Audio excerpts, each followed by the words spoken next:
Assalamualaikum warahmatullahi wabarakatuh. Salam sejahtera, Om Swastiastu, Namo Buddhaya, salam kebajikan, Rahayu. Izinkan saya memperkenalkan diri. Nama Intiaswati, Sarjana Sains Terapan, Magister Kebidanan dengan nomor induk dosen nasional 0721027403. Merupakan dosen tetap di Sekolah Tinggi Ilmu Kesehatan William Booth Surabaya, program studi D3 Kebidanan.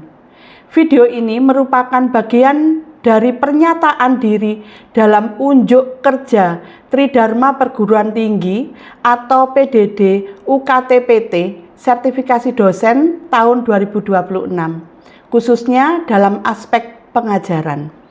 Dalam kesempatan ini, saya akan menjelaskan secara singkat mengenai mata kuliah asuhan kebidanan persalinan dan bayi baru lahir yang saya ampu.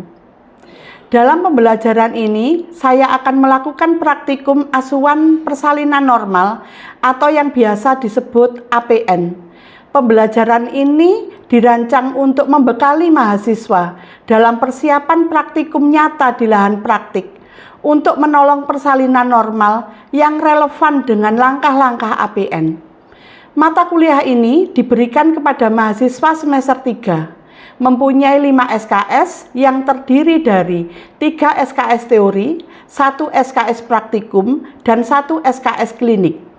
Mahasiswa tidak hanya mendapatkan teori, namun juga dibekali praktikum di laboratorium dan praktek klinik di bidang praktek mandiri sebagai wujud aplikasi pembelajaran asuhan persalinan normal. Materi yang terdiri dari beberapa CPMK. Yang pertama, memahami konsep dasar persalinan. Yang kedua, menjelaskan beberapa faktor yang mempengaruhi persalinan. Ketiga, menjelaskan proses adaptasi fisiologi dan psikologi. Yang keempat, menjelaskan kebutuhan dasar ibu dalam proses persalinan. Yang kelima, melaksanakan asuhan ibu bersalin pada setiap kala. Keenam, mendeteksi dini komplikasi persalinan dengan cara penanganannya. Yang ketujuh, melaksanakan asuhan pada bayi segera setelah lahir. Yang kedelapan, mendokumentasikan hasil asuhan. Bobot yang kami berikan kepada mata kuliah asuhan kebidanan persalinan dan bayi baru lahir ini adalah 30% UTS 30%, UAS 30%, tugas mandiri maupun kelompok 20%, praktikum 20%. Selanjutnya, mari kita saksikan tayangan praktikum asuhan kebidanan persalinan di laboratorium intranatal care. Pada sesi ini, mahasiswa akan melakukan praktikum pada kala 2 dalam pertolongan persalinan normal atau APN. Selamat menyaksikan. Selamat siang semuanya. Selamat siang. Ya, tiba waktunya kita melakukan praktikum untuk asuhan persalinan normal. Jadi di teori yang ada di kala 2, ini kan dibagi kelompok sehingga per kelompok kira-kira 6 mahasiswa. Ya, jadi SOP yang sudah saya sampaikan, ini kan rincian ya. Jadi ini yang lengkap, namun sudah saya permudah dengan langkah-langkah yang bisa dipelajari dengan nyaman. Maksudnya ini sudah rangkuman. Ya, untuk tanda dan gejala kala 2 ada doran, teknus, perjol, vulka. Itu yang di langkah pertama ya, dorongan meneran, kemudian tekanan anus, perineum menonjol, dan vulva membuka. Kemudian kita cek alat, kita buka bak instrumen kita, kemudian kita masukkan spet sebelum kita menggunakan sarung tangan. Spet steril kita masukkan ke dalam bak instrumen, jadi tetap dalam kondisi steril. Kemudian kita buang di sampah. Ini adalah umbilical clamp, nanti kita jepitkan di tali pusat, juga dalam kondisi steril.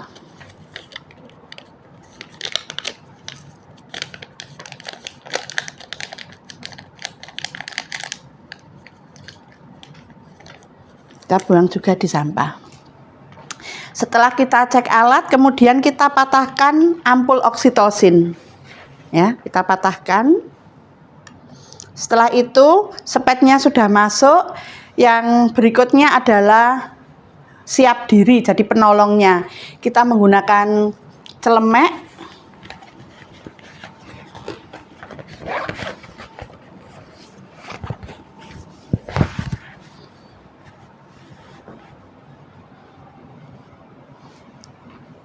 Ya, kita menggunakan satu sarung tangan yang sebelah kanan saja.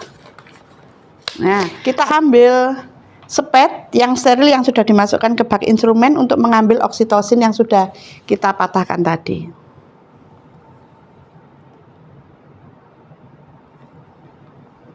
Ya.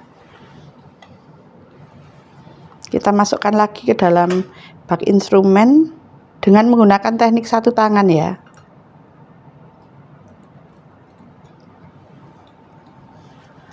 Setelah itu kita pastikan pembukaannya, kita hanya melihat saja, memastikan bahwa pembukaan sudah lengkap 10 cm. Kemudian kita lakukan pemeriksaan DJJ, denyut jantung janin.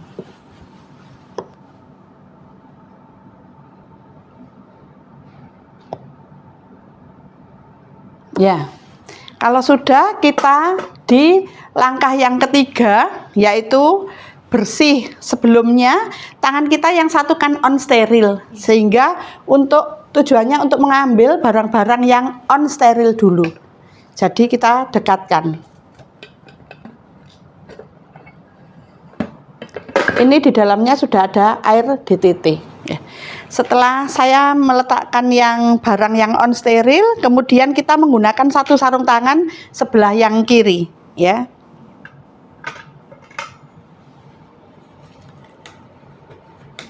Kemudian di langkah yang ketujuh itu bersih, kita melakukan vulva hygiene. Kita mengambil satu kapas air DTT, kemudian kita peras ke bengkok, kemudian kita bersihkan labia mayora yang terjauh dari penolong. Satu kali usap langsung dibuang. Demikian berikutnya, saya ambil satu lagi, saya peras ke bengkok, kemudian kita membersihkan labia mayora. Yang berikutnya kita membersihkan labia minora dengan cara membuka labia mayora. Sama, kita mengambil satu kapas air DTT, kemudian kita bersihkan labia minora yang terjauh. Kemudian labia minora yang dekat dengan penolong. Yang terakhir adalah vestibulum sampai anus. Nah, setelah selesai kita membersihkan, kemudian kita melakukan PD atau periksa dalam.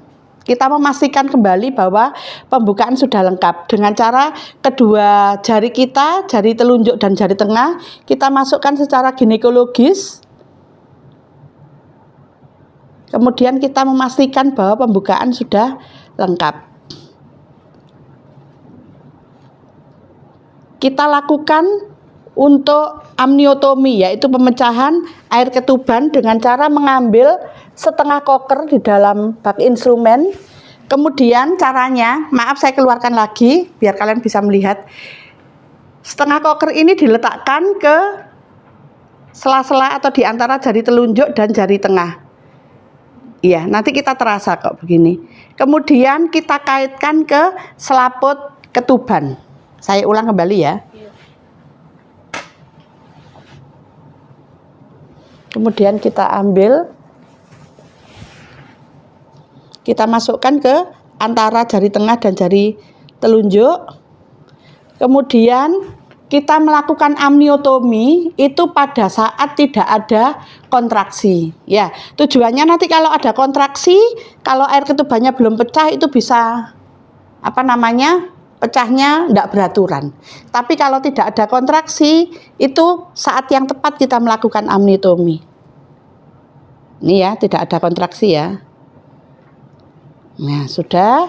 Kemudian kita ambil setengah koker dengan tangan kiri, kita letakkan ke bak instrumen. Kemudian kita memanipulasi selaput ketuban biar air ketubannya bisa langsung masuk ke bengkok. Ya, kalau sudah kita bersihkan alat-alat, kita letakkan di dalam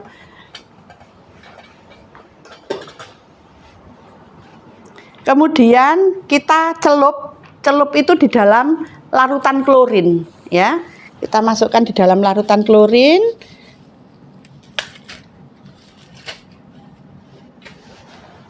Kemudian kita DJJ lagi. Nanti coba dilihat di SOP-nya ya, DJJ-nya itu ada 3.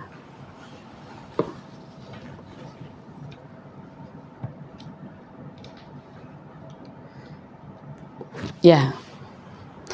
Kalau sudah, kemudian siap ibu dan keluarga, ibunya diberitahu bahwa ibu siap untuk melahirkan. Jadi mohon bekerja sama untuk nafasnya, teknik menerannya, ya. Kemudian untuk keluarga silahkan yang mendampingi, biasanya suaminya. Kemudian yang di langkah pimpin itu kita memimpin ibu saat ada kontraksi. Ini saya buka ya. Nah, kontraksi yang benar adalah pada saat ada kontraksi, ibu kita pimpin meneran. Ayo Bu, nafas panjang, kemudian ngeden. Nah, jadi kepala ini saat meneran ibunya, kepala bayinya turun. Tetapi kalau menerannya salah, kepala bayi tidak akan berubah untuk turun. Gitu ya. Kemudian kalau tidak ada kontraksi, ibu disarankan untuk minum atau makan atau mungkin biskuit atau roti gitu ya. Kemudian kalau sudah mengambil posisi seperti yang sudah ada di kala 1, untuk posisi bisa jongkok, miring ke kiri ya, kemudian setengah duduk ya, itu tergantung bagaimana ibu merasa nyaman.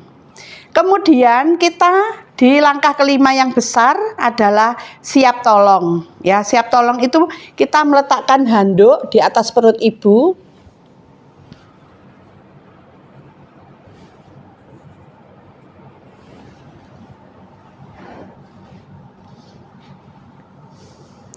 Siap handuk, kemudian underpad. Kemudian kita menggunakan sarung tangan langsung 2, beda seperti yang tadi ya. Sekarang langsung 2 sarung tangan, kalau tadi kan 1 sarung tangan dulu.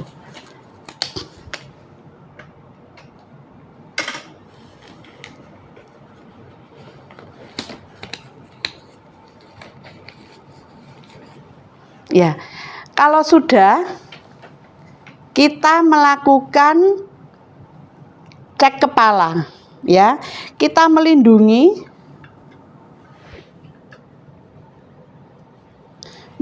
kepala bayi. Boleh minta tolong dibuka, dikeluarkan ya, karena ini kan memang benda mati, dipantum ya. Kemudian kita lindungi kepala. Ayo Bu, beneran Bu? Ya, pinter. Iya, bagus. Sik, pelan-pelan. Kalau misalnya diameternya masih 5 cm, 3 jari kita menahan. Ya. Tetapi kalau sudah di atas 7, kira-kira 7 cm, diameter 7 cm, tangan telapak kita menahan semuanya. Ya. Ayo Bu, nafas panjang, ngeden. Iya Bu, pinter. Iya, nafas panjang lagi Bu, ngeden lagi Bu. Ngeden lagi. Iya, pinter. Lagi Bu, lagi Bu. Nah, iya. Kalau sudah, kemudian kita usap mukanya. Nah, kemudian biarkan bayi ini melakukan putar paksi luar. Ya, melakukan putar paksi luar. Jadi putar paksi luar itu bayinya menyesuaikan dengan punggung janin. Tadi kan punggungnya sebelah sini ya, kita DJJ-nya. Nah, berarti dia berlawanan arahnya. Kemudian setelah itu kita sangga. Kita sangga, tangan kiri ada di bawah, tangan kanan di atas. Kita melakukan teknik biparietal ya. Caranya untuk melahirkan bahu, tarik curam ke bawah untuk melahirkan bahu depan, tarik curam ke atas untuk melahirkan bahu belakang. Kemudian tangan kita berubah, pindah disangga. Kemudian kita menyusuri badan bayi. Nah, sampai keluar bayi seluruhnya langsung kita letakkan di atas perut ibu. Setelah diletakkan, kemudian dilindungi, ya, dikeringkan. Setelah dikeringkan, kemudian kita cek fundus. Cek fundus itu tujuannya apakah ada bayi kedua. Dengan cara kita letakkan tangan kita di atas pusar ibu. Bila fundus uteri melebihi pusar, berarti kemungkinan ada janin yang kedua, ya. Kalau sudah, kemudian cek fundus, kemudian beritahu ibu untuk kita lakukan suntik oksitosin yang sudah kita siapkan tadi, tanpa menggunakan antiseptik. Ibu disuntik ya, agar kontraksinya bagus. Kita suntikkan ke sepertiga paha atas bagian luar, seperti teknik penyuntik secara intramuskuler. Kita kembalikan lagi di SPED ini karena kalau misalnya terjadi retensio plasenta, kita masih bisa menggunakan SPED yang ini tadi, ya. Kemudian setelah diberitahu untuk suntik oksitosin, kemudian kita jepit. Berhubung kita menggunakan arteri clamp, umbilical clamp, kita hanya menggunakan satu koker. Tangan kita melindungi, mungkin agak dekat ya, enggak apa-apa. Nah, kita melindungi. Kalau sudah kita klem itu dijepit, ya. Kemudian kita pasang umbilical clamp.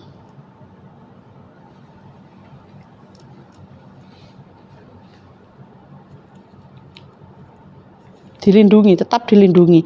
Karena bayinya kan gerak-gerak, ini kan kalau pantum jadi dia diam. Kemudian kita gunting menggunakan gunting tali pusat. Nah, ini sudah dibiarkan. Kemudian ini kan sudah tidak perlu diikat ya, karena sudah menggunakan umbilical clamp. Ya, kalau sudah potong, kemudian kontak kulit. Kontak kulit itu adalah bayinya masih dalam posisi telanjang, jadi kan tadi sudah dikeringkan. Ya, ini maaf saya tutup. Kemudian cara mengambil janinnya, bayinya, tangan kiri, ya, telapak tangan ada di dada, ya. Kemudian kita miringkan, kemudian tangan kanan menahan punggung. Kemudian kita letakkan ke dada ibu. Sekalian IMD, inisiasi menyusui dini. Ya, kembali lagi kita masukkan ke dalam baskom baju kotor. Kemudian kita ganti dengan kain panjang.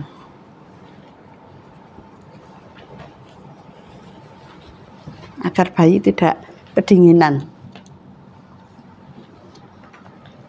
Kemudian kita gunakan tutup kepala.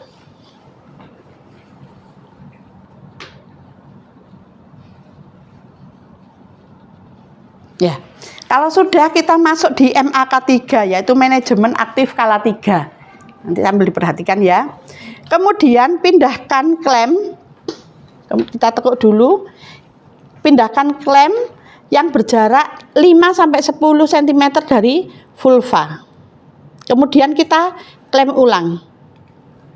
Ya, kalau sudah, kita akan melakukan peregangan tali pusat terkendali atau PTT. Tekniknya hampir sama dengan saat melahirkan. Jadi kita regangkan, kemudian tangan kiri kita berada di simpisis untuk melakukan dorsokranial. Jadi tidak boleh ditarik, tapi kita hanya peregangan, PTT, peregangan tali pusat terkendali. Jadi kita arahkan simpisis kita ke arah dorso, jadi ke kepala ibu, kemudian di sini diregangkan. Nah, kita sudah mempelajari tanda-tanda pelepasan plasenta ya di skala 3, sehingga setelah terlihat tali pusatnya ini menjulur, berarti plasenta sudah lepas dari implantasinya. Sehingga kalau terlihat di vulva, nah kemudian kalau sudah terlihat, kita putar searah jarum jam atau berlawanan jarum jam, tidak apa-apa, asalkan searah terus. Meskipun berlawanan dengan arah jarum jam, tidak apa-apa, yang penting terus konsisten, tidak boleh dibolak-balik. Ya, saya searah jarum jam saja ya. Searah jarum jam. Nah, setelah plasenta lepas, kemudian kita cek kotiledon ya, jumlahnya 16 sampai 20. Kemudian tebalnya kira-kira 2,5 cm. Kemudian diameter ya, jadi kalau kita harus mempunyai ukuran ya, ukuran dari jari kita, kemudian ukuran satu jengkal kita itu berapa ya. Ya, ini kira-kira 22 cm untuk diameternya. Ya, ini untuk sisi maternal yang nempel ke ibunya. Kemudian kita cek plasentanya apakah ada infak ataukah ada kotiledon yang tertinggal. Ini tidak ada ya, utuh. Kemudian kita balik di sisi neonatalnya, jadi di sisi yang mengarah ke bayi. Kemudian kita ukur panjang tali pusatnya. Nah, kira-kira 50 cm. Kemudian kita cek untuk insersi tali pusat, ini di sentralis atau di tengah. Kemudian selaputnya, selaput ketuban dan selaput maternal itu harus dicek. Ya, kemudian ini biasanya nanti yang membawa keluarga dimasukkan ke dalam kendil ya. Ada kendil tertentu. Setelah MAK 3 selesai, kita lakukan masase fundus uteri. Jadi bayi memang dibiarkan di atas perut ibu. Jadi kita masase. Kemudian kita cek apakah ada laserasi atau robekan pada perineum. Ya, ternyata tidak ada yang robek. Ya, kalau sudah, kita masuk di tindakan berikutnya, yaitu kita lakukan masase lagi. Ya, kemudian biarkan bayi tetap ada di sini, kemudian kita ajarkan ibunya. Ya, Bu, permisi, saya ajarkan untuk cek rahimnya ya, Bu. Jadi tangan ibunya yang sebelah kanan letakkan di fundus ya, di perut, kemudian kita ajarkan kepada ibu untuk masase. Ya, tujuannya adalah mengapa kita ajarkan ibu, kalau misalnya kontraksinya itu lembek, itu akan terjadi perdarahan. Kalau kontraksinya keras, jadi keras itu seperti bola ya, jadi bola, jadi keras, nanti teraba. Jadi itu adalah proses involusi dari rahim yang membesar kemudian mulai mengecil. Ya. Kemudian kalau sudah kita lakukan, ini nanti dibawa oleh asisten untuk diberikan imunisasi ya, imunisasi HB0, tapi yang sebelumnya adalah vitamin K, tujuannya untuk mencegah perdarahan. Kemudian 1 jam kemudian setelah pemberian vitamin K itu diberikan imunisasi HB0. Ya. Kemudian kalau sudah selesai, bayinya dibawa asisten, kemudian kita bersihkan daerah tempat tidur ibu, kemudian kita ganti pembalut, kemudian kita observasi di dalam VK. Ya. Itu yang bisa saya sampaikan. Mungkin ada pertanyaan? Ya, silakan. Bagaimana dengan persalinan bayi kembar Ibu? Ya, terima kasih. Pertanyaannya bagus.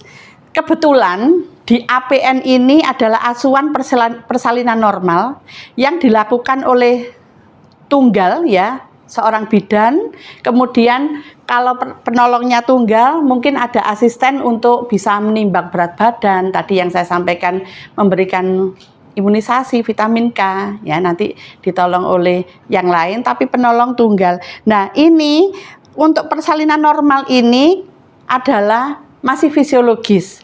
Tapi kalau sudah persalinan gemeli atau kembar, itu sudah termasuk patologis. Jadi untuk penapisan itu tidak masuk di ranahnya bidan, tetapi bisa dirujuk ke vaskes yang lebih tinggi, di rumah sakit yang ada standby dokter obgyn jaga.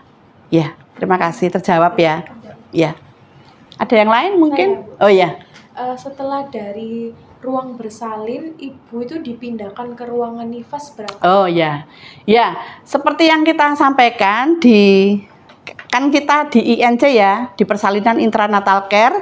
Nanti kalian akan mendapatkan materi di PNC, postnatal care. Sehingga pada ibu setelah bersalin itu akan dipindahkan ke ruang nifas ya, di ruang rawat inap itu setelah 2 jam postpartum. Tujuannya apa? Selama 2 jam itu adalah masa kritis ibu.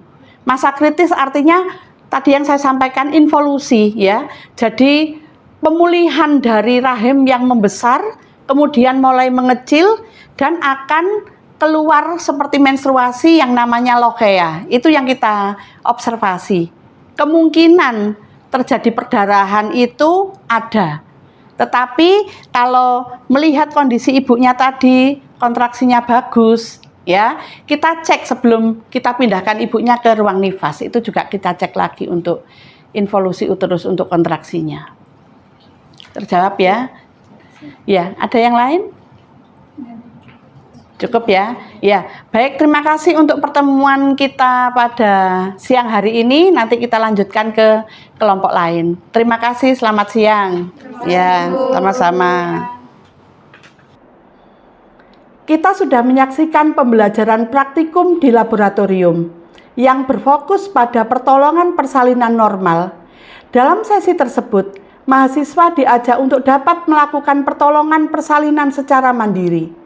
Saya berharap tayangan pembelajaran tersebut dapat memberikan gambaran nyata saat mahasiswa terjun dalam praktek klinik di TPMB atau tempat praktek mandiri bidan. Demikian saya sampaikan terima kasih kepada Kemendikti-Saintek melalui Direktorat Jenderal Pendidikan Tinggi LL7 serta seluruh tim sertifikasi dosen 2026 atas kesempatan yang diberikan. Saya juga mengucapkan terima kasih kepada Ketua Sekolah Tinggi Ilmu Kesehatan William Booth Surabaya, teman sejawat dosen, serta mahasiswa yang turut serta dalam mendukung proses pembelajaran. Demikian yang dapat saya sampaikan, kiranya bermanfaat dan menjadi bagian dan upaya peningkatan kualitas pendidikan tinggi di Indonesia. Saya akhiri, Assalamualaikum warahmatullahi wabarakatuh, salam sejahtera, Om Swastiastu, Namo Buddhaya, salam kebajikan, Rahayu.